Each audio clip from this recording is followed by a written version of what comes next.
video, actually the very first video I'm making. So today I'm starting off with a react of my horrible spelling, and I can tell that the odd ones out can spell really bad. So let's do this, I guess. Okay, 3, 2, 1. Okay, class, spell Wednesday. I don't know how to spell Wednesday. Well, James, it's out. Oh, okay. So, like this? No, James, it's Wednesday. What is it? You said sound it out, and that's how you sound it out. Ha ha ha! You think you have it bad? Do is spelt with an X. I think it comes to no surprise that I'm terrible at spelling. I feel like everyone in life falls into two categories. Either you're good at math and bad at reading, or you're weird. And if you've seen my other videos, you know that I'm a math boy. My mom told me that I have dyslexia because she has dyslexia and I have all the symptoms, but we never got that diagnosed by a doctor, so... You can't make me take my meds, Mom! A lot of times what I do to cover up the fact that I spell lower than a first grade level is I will purposely misspell words to the point where it's obviously a joke. You thought I was doing that to be funny, but it's actually because I have zero self-confidence in my spelling, and I don't want anyone to point out my mistakes. I mentioned this in a different video, but in elementary school, I was put into an honors program, and everyone had to take spelling tests a grade ahead of their level. Wow. And by everyone, I mean everyone except me, because I failed every single spelling test. So I had to take spelling tests that were on level. Ew. Every week when we took a spelling test, I would have to move to the back of the classroom, and the teacher would stand right next to me. She'd call him... Actually, I would really watch The Odd Ones Out a lot, because mostly I'm a funny person. So...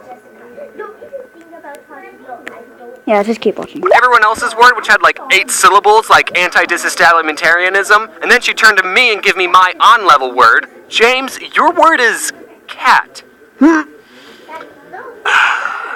Also, one year our class did a spelling bee and everyone had to participate, and like, I didn't even care that I was the first one out. Hey, that's almost my name. Another thing that I mentioned in a pretty old video is that I used to have a speech impediment when I was little. I couldn't pronounce my O's and I talked like this. I'm good now.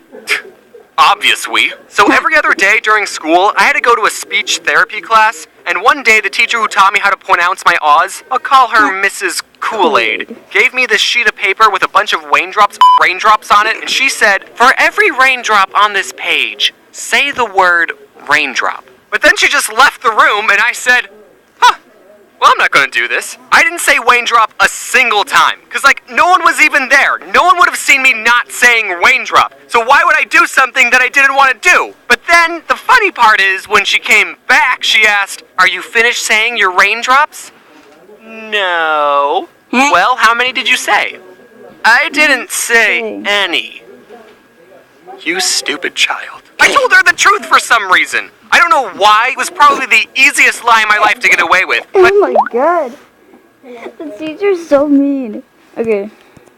That's why I remember this story. I'm still mad at myself for telling the truth. And I had to say raindrop a bunch of times in front of her, and she would only go to the next raindrop until I said it right. And it was terrible. Really hurt my feelings. Since I was struggling with reading and spelling, I had to get an IEP. A what? And she would only go to the next raindrop until I said it right, and it was terrible. Really hurt my feelings. Since I was struggling with reading and spelling, I had to get an IEP, an incredible, excellent personality, which meant I had to go to a special class for a little bit during school, and the teacher who taught this class was none other than Mrs. Kool-Aid. Oh yeah. I don't know why I said it like that. I don't remember anyone ever telling me I was put into a special needs class. I just remember going into speech therapy every other day, and then those classes slowly morphed into teaching me how to read and spell. I don't know, I thought reading this book would have helped me talk better. 2 other kids were in the reading class with me, and I remember the day when reading for me just clicked. Us 3 were given a simple sentence to read. It was about bees. It was so simple. It was literally just, to defend their hive from wasps, bees don't sting the wasp. Instead, they all crowd around the wasp and flap their wings to raise their body temperature, heating up the wasp until it dies. And then Mrs. Kool-Aid asked us, okay, how do bees defend against wasps? And the other 2 kids said, they sting them. And I said, what? No, you morons! Didn't you read this? The words in this paper have meaning when placed in a certain order convey information. Also, I never want to get hugged by a bee. So I was in these classes all the way until the 6th grade. I was getting better at reading. It still wasn't great, but I was getting better at it. And one day, Mrs. Kool-Aid said, "You know, James, you should try competing in the Battle of the Books." Battle of the Books? Battle of the Books? Battle of the Books! Finally, reading sounds fun! At my school, Battle of the Books was this competition where students were given a list of 4 books to read within a time limit of 2 months. I don't remember how long it was. And after however many months it was, the contestants would sit in an auditorium and take turns answering questions about the books. And whoever got the most questions right would get a pizza party. And that's where the battle part comes in. We'd kill each other for pizza. And then there were 2 more rounds, each with 4 more books, so there was a total of 12 books you had to read. And we were allowed to be with a partner, so my partner... 4, 8... Oh yeah, that's true. Okay. Was TJ. Hey TJ, do you remember Battle of the Books? Yeah man, it was great. Now you're probably thinking that 4 books in 2 months isn't that hard, especially since they're kids' books. But as someone who didn't read any books on my own outside of school, it was a challenge. But I discovered a way to cheat the system. I discovered something called audiobooks. Instead of having to sit still and read the book, I could just have someone read the book to me. And I would get through the book so much faster. I'd be able to read a book in about 8 hours as opposed to reading a book never, because I would never be able to finish a book on my own. And I was actually able to understand what was going on. I legitimately thought that listening to audiobooks was cheating because of how well it worked. So I never told anyone my secret. Until just now.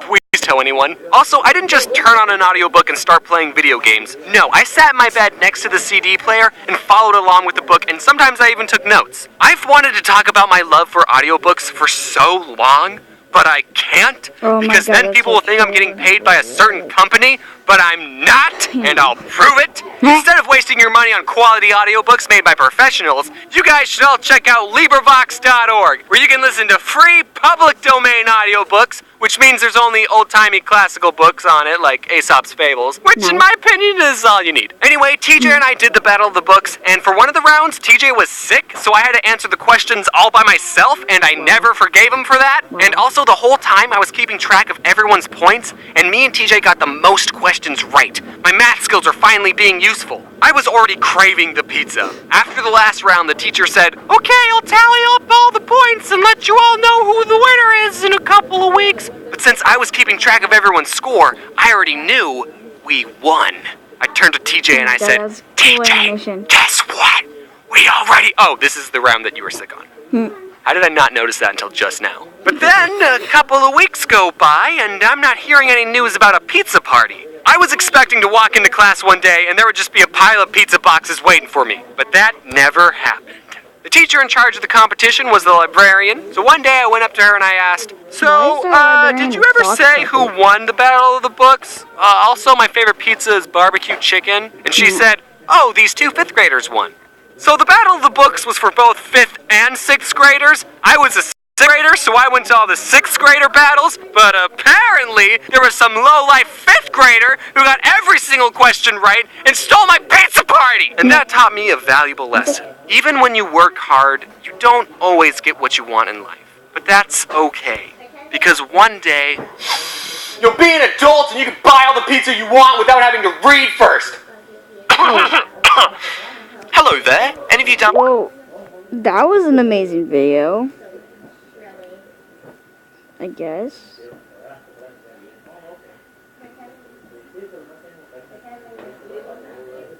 I'll see you guys in the next video that I might publish. So, I'll see you guys next time. Also, stay cool and bye.